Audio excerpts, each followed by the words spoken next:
But for me, myself, it's just realizing, I'm stuck in a rut. I need to do something to get out. Everybody has their own ruby slippers. They are able to solve it themselves, find their way home. And sometimes that takes a lot of listening and a lot of, so tell me more. And then what happened? When I'm not sure where I should be, like I'm just getting kind of like the meh, I'm feeling the meh. I will reflect on what has sparked my joy lately. In the last few Idea. years, what has the work been, especially with work or creative, that really made me happy? What did I feel most proud of? Where is the juice? It's following that juice because, that's where the spiritual energy is. That's where the universe will support you. That's where you're going to feel alive and where you're going to magnetize and attract other people.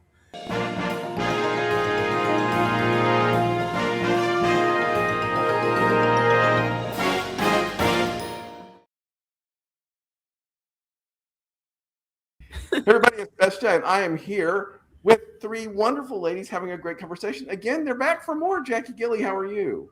I am fabulous. We've had rain here. It's gorgeous. It's green. Everything's blooming and growing. And so are my allergies. But other than that, it's fabulous. I'm all about that double-edged sword with the allergies here. Everything's beautiful where I am as well. Kristin Geeslin, how are you?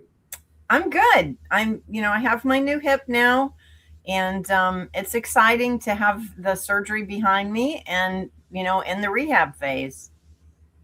Congrats on that. And next time we do one of these videos, I'm expecting to see some rocket kicks on screen. Okay, so you better get going on that. Dr. Mary White, how are you, Mary? Doing great, Tim. I'm so glad it's great there, Jackie. It's great there. But Kristin and I know it's about 100 degrees here in Florida. It is hot. We went from a small amount of spring to all of a sudden 100 degrees. I'm sorry. It's okay. Florida. Yep. We'll pay for it. We'll get those mosquitoes that start carrying people away. That's funny. Do you know it's been so wonderful because we don't get them until we have rain. And now that we finally had rain, it's like, well, here they come. In 2 weeks, they'll be here. We don't have a lot of insects here in Portugal because there's Really? swallows everywhere. And twice a day, they fly like crazy all around through the air, and they're eating all the bugs. That's great. All the bats. Yeah. It's really quite amazing. It's like the bats, yeah. But they're like the swallows do this. And so literally on our apartment windows, we have no screens. We had a spate of love bugs this year that were horrible. I mean, they've been disappearing for a couple of years. Then all of a sudden this year, they're all over my windshield. Okay, what are love bugs? I'm sorry. That's a Florida thing, I guess. They're little bugs that are little tiny black-winged creatures that are attached to each other. And if you drive to Orlando or anything, you're not going to be able to see out your windshield. Oh, that's disgusting. It's pretty disgusting. They fly around in pairs of twos. And I have to tell you, now that we've spent 45 minutes talking about bugs and insects, I'm going to pivot into tonight's topic because I don't want to lose the audience. Everybody, we're talking about pivoting, and I thought this was such a great idea because I feel like I've become good at pivoting for reasons that I had to. Like, things aren't going the way you expect, and somehow along the way, Mary and I'll talk about this on our experience, I figured out that, okay, I'm going to pivot. Like, I don't need to sit here and be upset. I'm just going to pivot and go to something new. Kristin, you brought this idea, and I thought this was such a great idea for a topic. So tell me why you wanted to talk about pivoting. Because I feel like, particularly since the Rona reboot, a lot of people have had to do more than one pivot. And basically, Alvin Toffler wrote that book eons ago, Future Shock, about the time we're living in now. And pivoting is sort of like a basic literacy skill now. That, if you're going to live a nice life, you have got to learn how to pivot. And so it's just like a life skill of our day. And I've had to pivot a lot of times. And I feel like I'm pretty good at it. Yet each time I go into a new one, the intricacies of each pivot have their own challenges. It's not like you just become a pivot giant, but yes, I think your skills, at least your mindset about pivoting can change drastically. You can really go far with that. So I was thinking about, what are the essentials of pivoting? And for me, the first thing is noticing when things aren't working, because sometimes we're so into a pattern that we're just doing the pattern. And it can take a while before you actually go, is this really working for me? And then coming to terms with that, with just being, oh, this really is not working for me at this point, whether that's a relationship, a job, a friend group, whatever it is, coming into that awareness, and then I think there's also an element here, which I think you and I share, is understanding how our beliefs shape our reality, and being able to believe that there's another thing could happen, to believe Right. there's another possibility. You have to, to get any energy behind a pivot, you have to believe that something could be different, or you're not gonna do the actions. And then for me, getting into the clarity of what the pivot is, how's the pivot going to look? What's it going to be? That is sometimes I feel like I use both my intuition and my logic, strategic logic to, first have sense into what would I prefer and whatever's going on. And then, how am I going to magnetize or implement, this new thing that I would like to create in my life? So, there's definitely elements, and it does seem like some people are better pivoters than others. That this is, multiple different types of skills that kind of come together to make you a good pivoter. The mindset part, I think, is a big piece of it, because you have to be open to something new, which, I think can be easy at some times and hard at other times, depending on what else is going on in your life. I feel like I'm in a little bit of a pivot right now. So I thought, ooh, let's do this because I want to hear what other people have to say. So that's what I have to start with. No, that's great. So Jackie and Mary and myself, educators, really have to understand this. And like Mary, like you're in front of a group of students in whatever situation, you have to realize when they're either not getting it or they're not paying attention, or you have to like I love Kristin's first point about how do you realize it's not working. Sure. I one time had the greatest compliment paid to me by a friend, and I didn't realize it was a compliment, and I was like, until I thought about it later, and I've really been trying to digest it actually for many years. She said, "You're always someone who has a plan B. Like you always can find your way out of something." And to me, that is a pivot, right? I mean, and I've been trying to think about this. Do I recognize that something's wrong, or do I just instinctively know I've got to do something else? I don't know. No, really, I'm asking.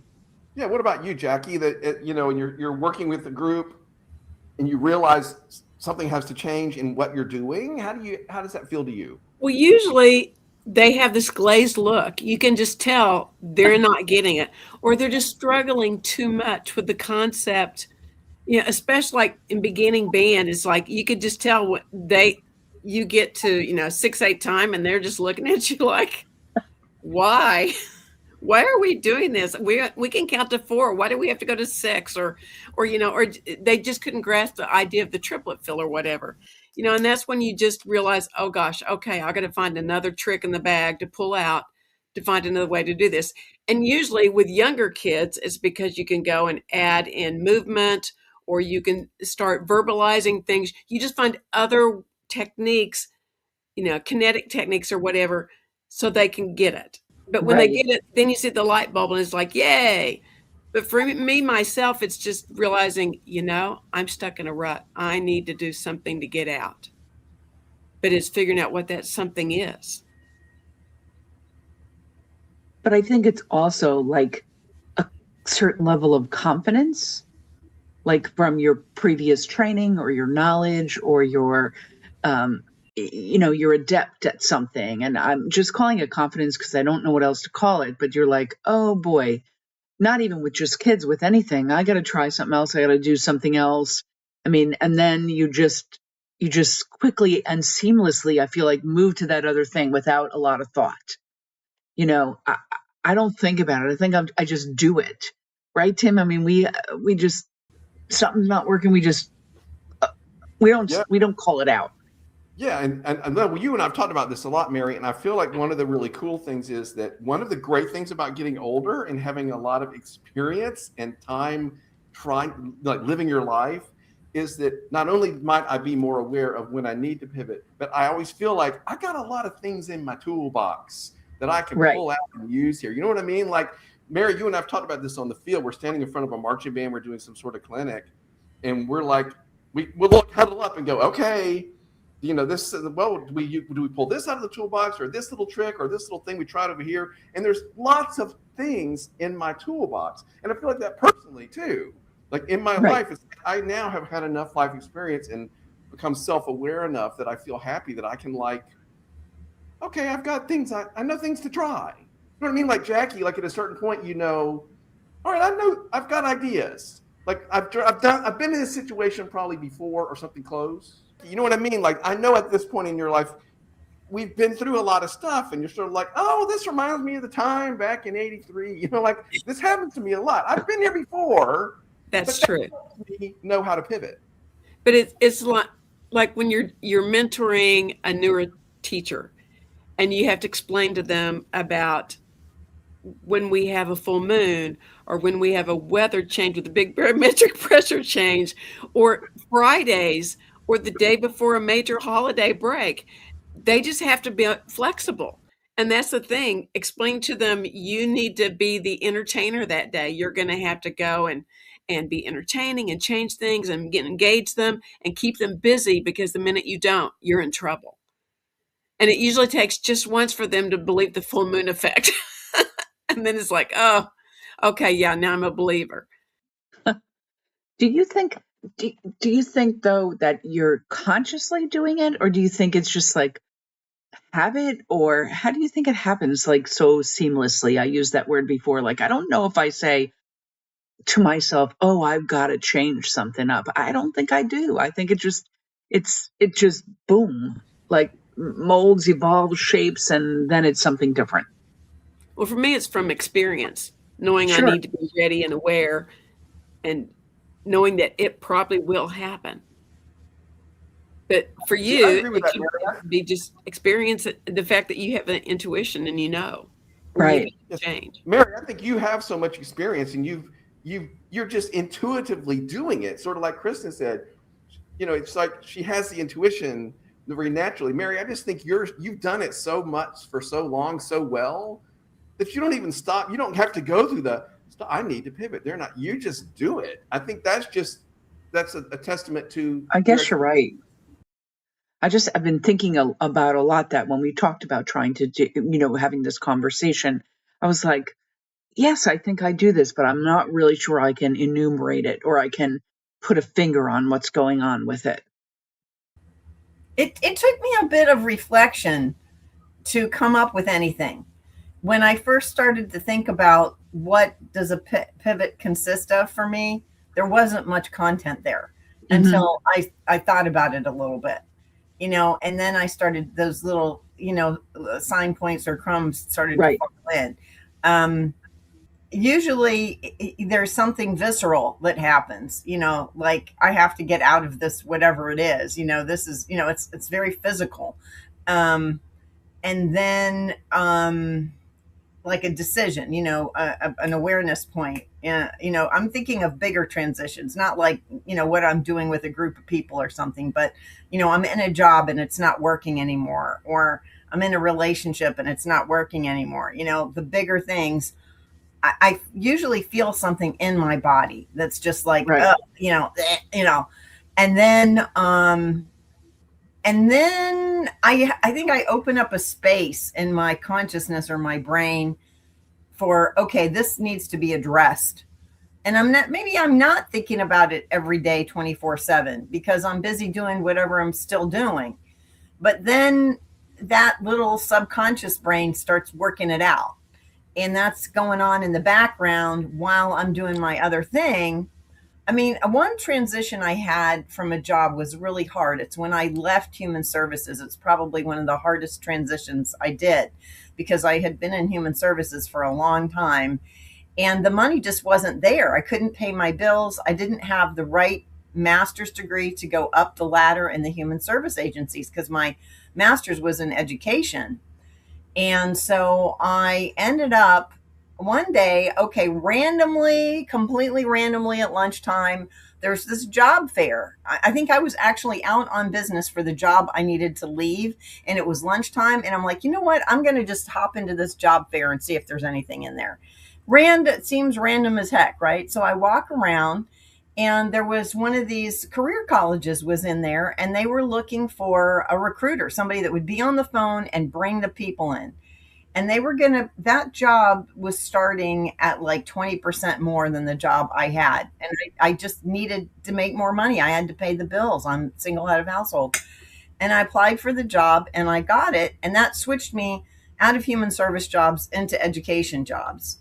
But it was it was kind of like, oh, I'm just there was a random element to it, but it was like, I do feel the universe, like once you make a decision, once you're like, oh, I got to get out of here, this isn't working, no, then somehow little opportunities pop up, possibilities start to appear, things that you might not have noticed or seen, because I might have ignored that there was a job fair there had I not already come to the clarity in my own head that I need to get out of this position that I'm currently in. And I had done due diligence and tried to get them to pay me more money, and there was just no way on the planet, even though the work was pretty sophisticated work, they weren't going to pay us anymore. It was me and one other person with the same job, and I'm like, you can't have $36 between paychecks. I'm like, this is just not cutting it. And so I had to make a move, and that was a really interesting an interesting transition. Also weird because the skill that I had to use at the new job was way lower than the skill I had to use at the prior job, but I was paid 20% more because it was a for-profit sector. It wasn't a nonprofit. Actually, was that place a nonprofit? I can't remember. I think that might have been a nonprofit, but still more money floating in the soup, and I needed it, so I made the jump. So that was. I love you said the word possibilities. So maybe this is tied to an understanding and acceptance of possibilities. Like maybe like we're like there's small pivots, like like you're driving on the road and the GPS says traffic ahead, take this route instead. That's like a small pivot. But then there's those big pivots, like you're talking about relationship, jobs, lifestyle, things like, things that are going to change your, so maybe that's about possibilities, which I never really thought of before. Maybe it's about the acceptance of that there's a possibility of something different. I never really thought about that. Well, Tim, Besta, what made you and Steve decide to move to Portugal, to Lisbon? Well, I'm happy to talk about that. And that was a major pivot. Yeah. Before I do want to say this, Kristin, I love that Mary talked about you saying the word possibilities. I wrote down that you said you made a decision. And I feel like I just want to point this out. I think making a decision, like you made the decision to look, just to be open to possibility. That to me, I think was the key, because then I do think the universe says, oh, look over here. Oh, by the way, what about this? Okay, where you become aware of all these things, as you said. So I love that you said, I made a decision. You said those words, and I think that was really significant. And Jackie, to your point, Steve and I made a decision that we were in this moment in our life where we were starting fresh. Like we were decided we are going to close down the bed and breakfast. We feel like we have to do that. And we wanted something different. And we realized we could go anywhere on the planet. And I guess, if we'd been in the space, we could have gone to Mars or something. But like we were like, oh, we had this opportunity. And as long as Steve could make his new freelance career that he was thinking about, he was starting to think about already, as long as he can make that work, we were like, we can go anywhere. And so then we sort of opened up, to your point, all of your making, opened up to the possibilities of, well, what does that look like? And, and then we had reasons for wanting to go here, go there, whatever, that I don't need to get into. But the point was, we did the same thing. We opened up to the possibilities, and then we started to pay attention in a new way, and the universe did then provide these things. So Kristin, I love that you sort of made that example of as soon as you made a decision and you opened yourself up to the possibilities, there they all were. And like you said, you might not have noticed. Did that answer your question, Jackie? Yes.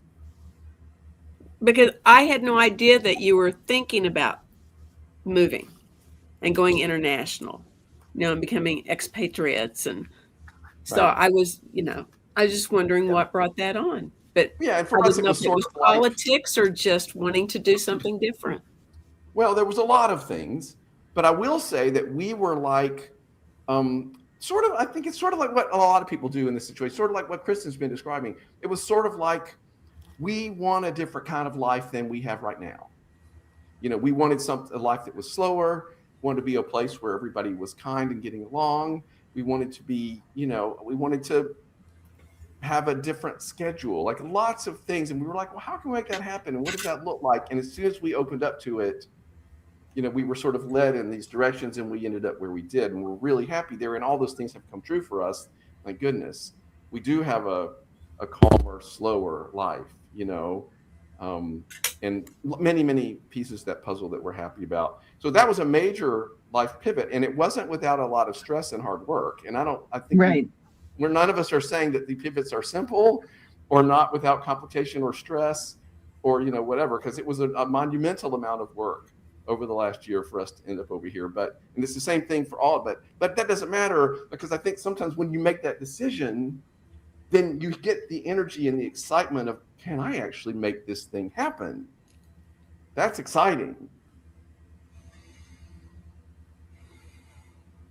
And you guys you're talking about big things like job moves and, moving across the world, across the pond to a different country. I mean, that is a huge decision. And really, just to be open up to that possibility it really shows something about your mindset. I think Kristin was talking about mindset right away in the beginning, because that is got to be a huge part of this.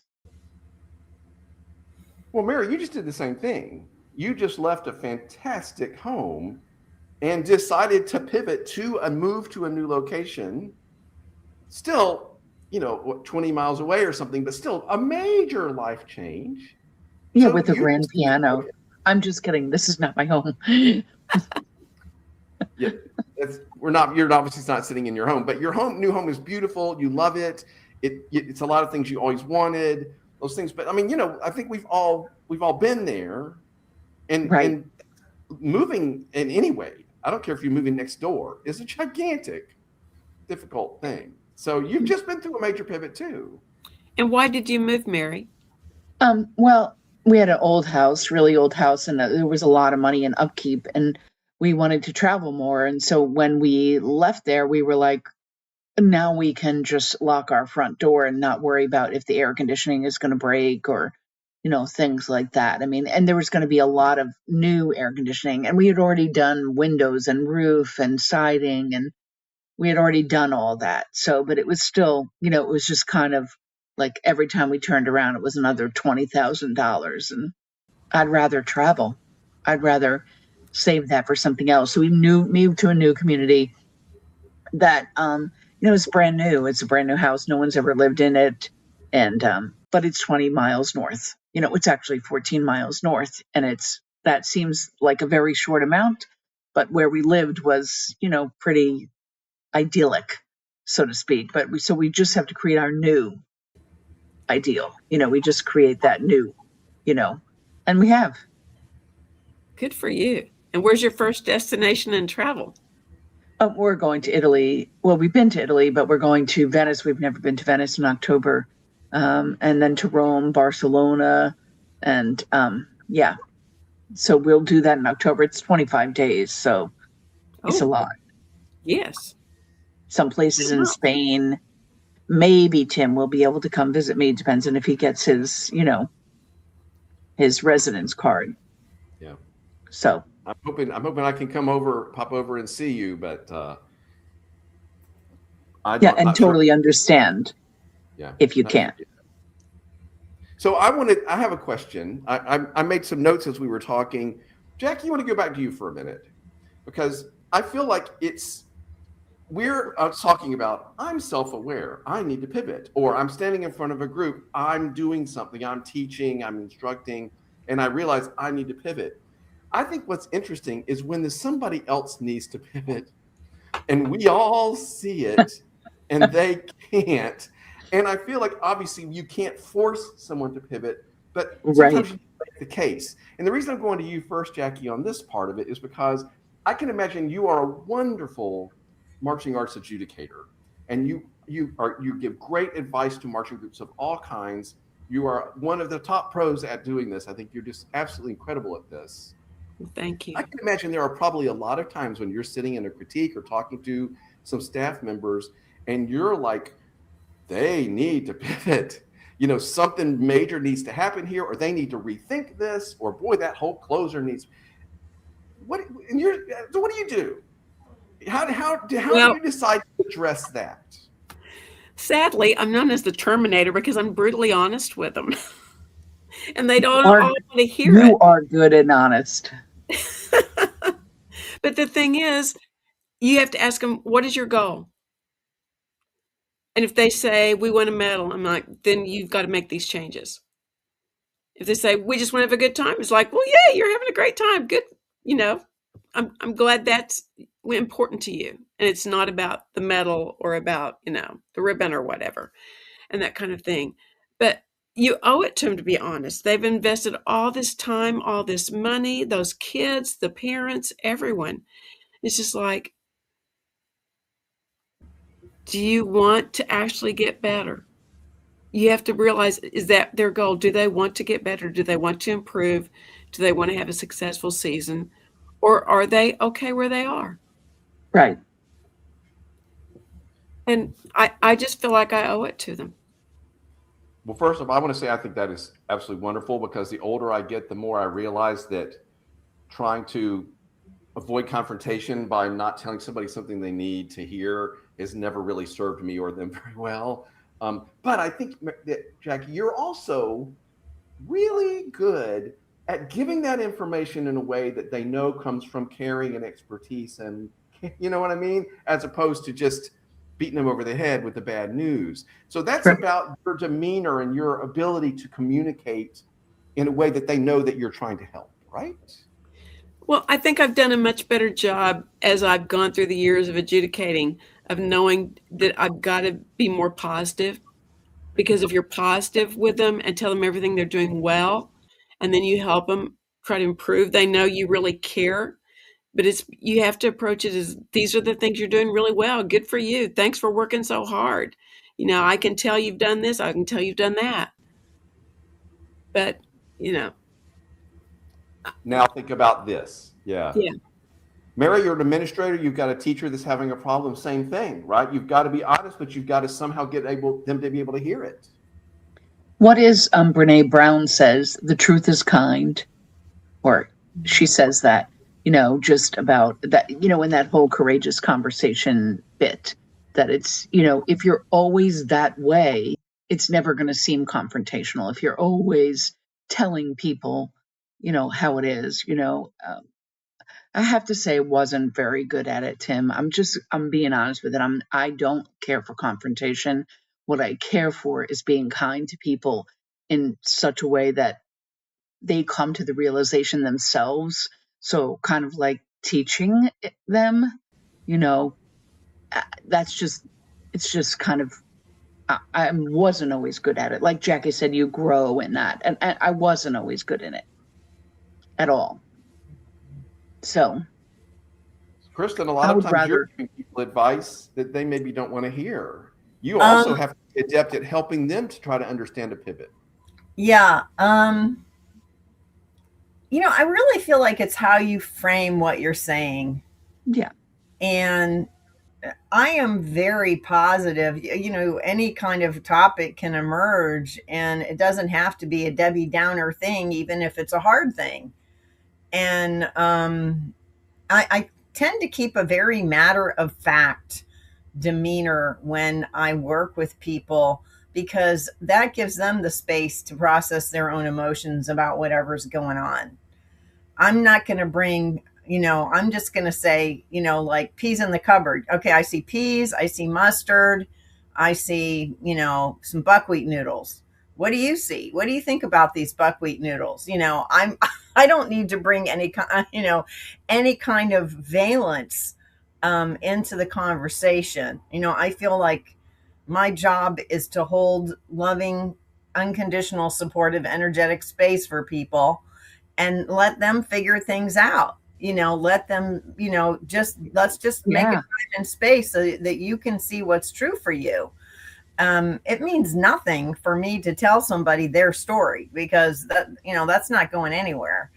And I've heard a lot of things, from very kind of light superficial challenges to heavy traumas, and I kind of approach it with the same, just kind of giving some grace. And I really believe in people too. Okay, honestly, I believe that people have a connection to the all that is, to the divine. And so when I coach or counsel people, I believe that they can find their path, that they can have better clarity, that they can leave the old behavior behind, that they can pivot, into the better version of themselves. And that, I think, really changes the way people respond to me. And when I was first pivoting from my um, job as the director of continuing education into mindful seer, I had to reflect on, how do I brand myself? How do I compete with the other little psychics and healers that have been doing this shtick for 30 years? And I had to go back and think about, okay, when was my clear cognizance present? When was that coming through in what I was doing all along? And I had a job in workforce development, and I taught employability skills training and helped people figure out what they were going to do next. These were people in crisis, in pivots. And I just believed in them. I believed that they had some kind of something to offer the world, that nobody here on this planet doesn't have a gift or gifts or aptitudes and capacities. And it was just my job for us to figure that out together. And even if they could not get their dream job today, because that was going to take some more steps in the process, I was able to get people who others might have branded as lazy or contrary or whatever to make moves. And my peers recognized me for this, and they'd say, what did you say to so and so? And I would be like, I have no idea. Things would just come to me to say, and I believed in them. But I really feel like the believing in them and their ability to transform, their ability to grow and change, was the bigger bit. And listening. I did listen. Yes, I was a big listener, because people tell you, they'll describe the textural challenge that they're experiencing, and then you can be practical and brainstorm, what are some ways to cope with those things, being heard. Yes. Letting a person know that I am compassionately engaged with them, that I am seeing them. I acknowledge their situation. They're not crazy. They're not misinterpreting their own experience. Yes, it does really, if we use a strong word, there's one that starts with an S that comes to mind, to be in your shoes right now. That also, yes, is liberating, because then people are like, okay, I don't have to continue to make a big deal about this challenge. I can move into problem solving because my feelings have been heard. My experience has been acknowledged. And yeah, it's interesting for me to look back, because some of the skills I used, as mindful seer, were there a long time before. They were just sort of running, on the lower lower Sure. amperages, they just weren't out in the forefront. Of course. Of course. Mary, I feel like what she's describing is sort of what you probably did with your teachers. You believed in them. They knew you wanted them to be good. And, everybody has their own ruby slippers. They are able to solve it themselves, find their way home. And sometimes that takes a lot of listening and a lot of, so tell me more. And then what happened? That's the, what do they say? People who do, what's that kind of comedy? They always ask improv. Stand up. Yeah, like improv. They always say, and the next question is, and then, all those kind of things. So I just think like people would find their way. I just really did believe in people that way. Well, I love how you talked about ruby slippers. That's perfect. I used to say that to people all the time. You have had the ruby slippers all the time. You could find your way home all the time. It's just a matter of finding it and discovering it. And yes, I guess maybe that's sometimes a pivot, but Dorothy did it too.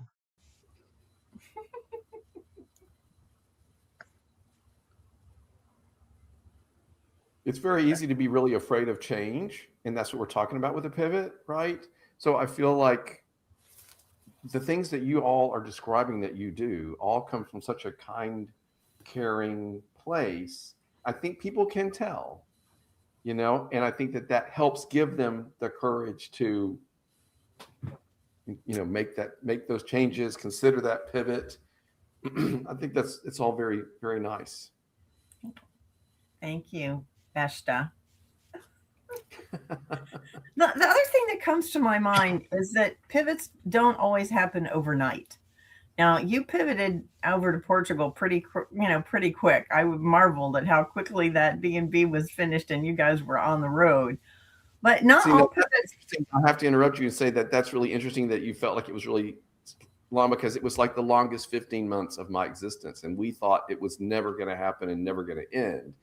But we also didn't talk about it. So for most people, it seemed sudden. But anyway, to your point, though, in another time context, it was fast.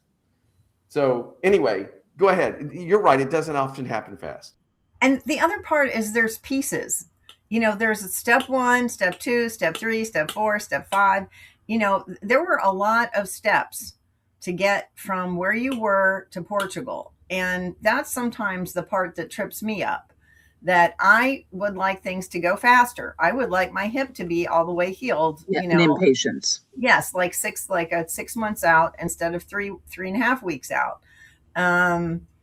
And I think sometimes if there's any place where I get discouraged in all of this, it's not in the dreaming, it's not in the forming the new ideas, it's in the okay, now I have to do step 1, step 2, step 3. And I can just be like, really?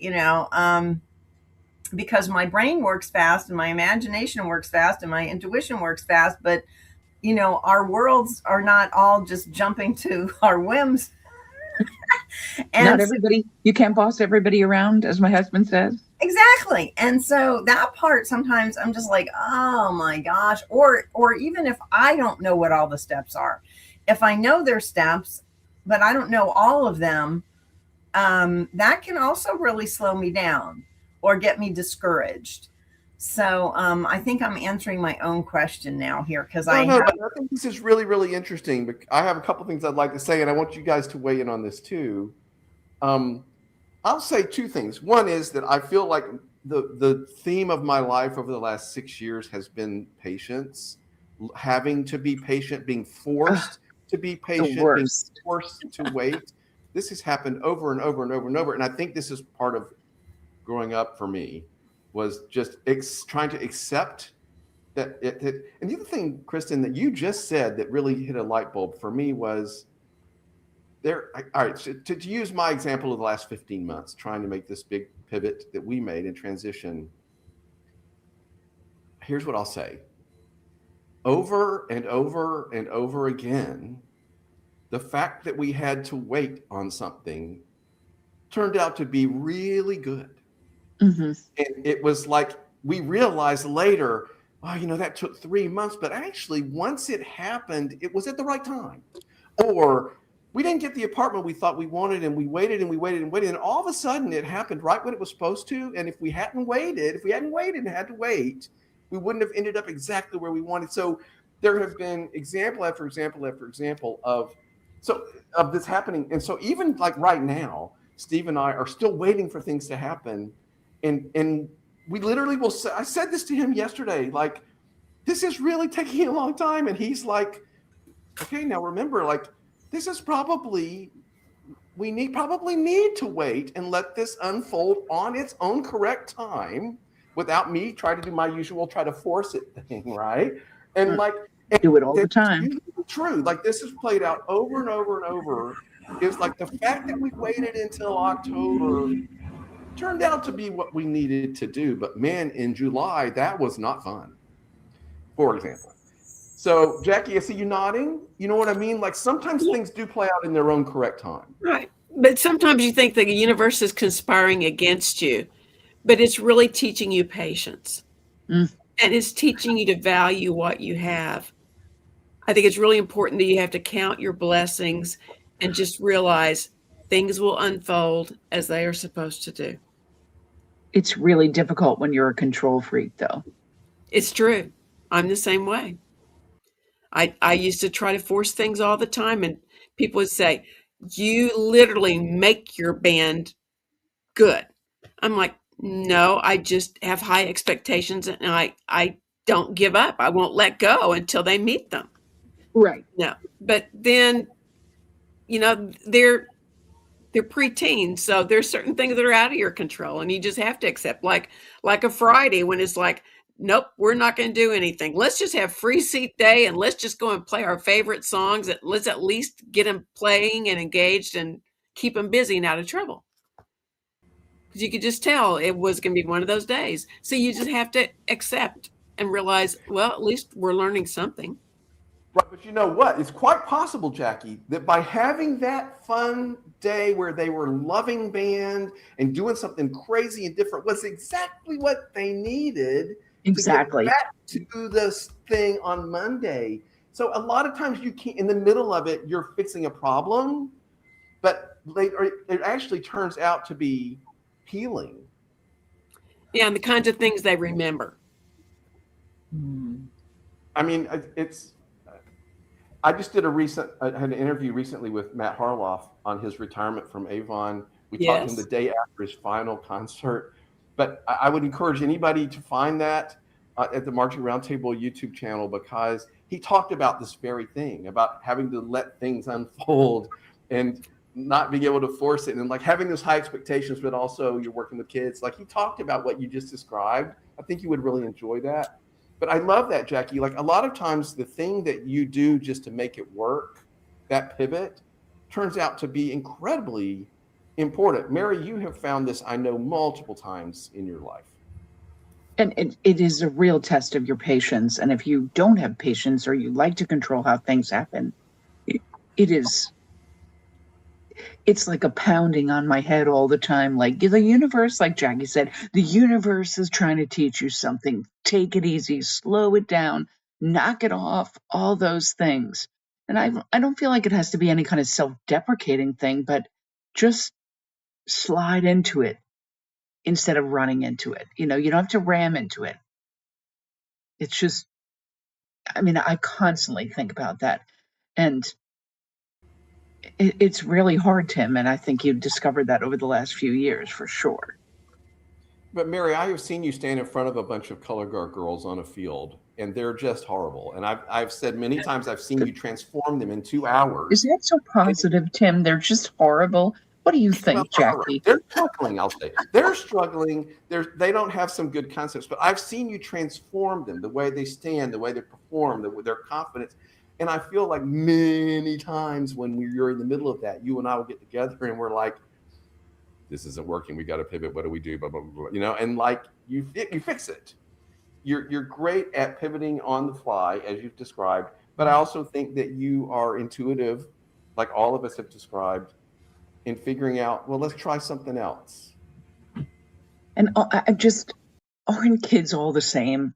regardless of where you are. Aren't kids the same? They all want that same thing. They want validation. They want to feel confident. They want to feel good. And that's most people too, not just kids. Most people just want to feel that. And I think I'm good at making people feel that. You know, when a girl stands up, like with her shoulders wide and her core lifted, she feels really good. And when I take a picture of her with my imaginary camera, she feels even better. It's just about making people feel good. And I hate to say that, I like to make people feel good, not terrible. We have enough of that. There's nothing wrong with that, but you're also instructing and teaching and challenging and making them work. And like, it's all these things. We've all described these same things. And I think this is really interesting, is that in our own way, we're all doing these things to help people with their pivot and to help us with our own pivots. All right. I think we need to start wrapping this up. So I'm going to go around and ask you each to just say one last thing. Anything you want to say, like you want to recap something you thought was important, or one last point you'd like to make. I'll just sort of let you guys think about that. I think this has been really, really interesting. You guys never fail to impress me with how thoughtful you are and all of the experience and knowledge and caring and love that you have in your past, pouring out in all the work that you continue to do and that you have done. I think it's wonderful to always get to talk to you. So, Mary, I'm going to randomly go to you first. I don't know why. What would you like to say in closing? Well, I'm really thankful for this conversation, number one, because I have been thinking a lot. I'm not very good at self-identifying things, and it takes me a while to come around to name things. It just does. And I can't, because things come instinctually, or they come, I have no idea how they came, but they came. So I think the conversation really helped me understand a couple of things about myself and accepting of possibilities, but also about it also can come just from seeking something in others, like having them feel better and them feel good. And that is a pivot too, you're getting others to move around you, which could mean something, it's been very helpful, Tim. I think it's a great conversation. Good. I love that. And I think that I'm not telling you have to be sitting around analyzing yourself all the time, but I do think that you're great at doing things instinctively. And so it's interesting that we sort of made you think about that in a new way today. I like that a lot. Kristin, what would you like to say? When I'm not sure where I should be, like I'm just getting kind of like the meh, I'm feeling the meh, I will reflect on what has sparked my joy lately. In the last few years, what has the work been, especially with work or creative, that really made me happy? What did I feel most proud of? Where is the juice? It's following that juice, because, that's where the spiritual energy is. That's where the universe will support you. That's where you're going to feel alive and where you're going to magnetize and attract other people. So that's a little pep talk for myself. I love that. I needed to hear that too, because I'm doing a lot of thinking about those kind of things. And I like that frame a lot. What's bringing me joy right now, and really leaning into that. I love that. Jackie, I guess you're going to get the last word. What would you like to say as we're closing? Well, I just love the fact that everyone talked about be open to the possibilities. Right. But you also have to become still and listen. Listen to your body.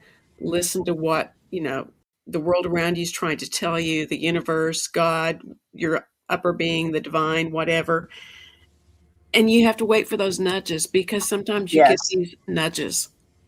And you have to be, like Mary said, you've got to use your intuition and be open to that. And Kristin gave us all those steps for going and being ready to pivot and what it takes. And when she said being open to the joy, what sparks the joy? It's true, especially when you get to be older and you've had these experiences. It really is about the joy and the memories and the blessings, and realize how wonderful life really is. Even with all the problems we have in the world right now, we're still really blessed. So I thank all of you for making me more aware of being open. That was beautiful, Jackie. Well, I love that. Jackie, Mary, Kristin, wonderful conversation today. Thank you so much.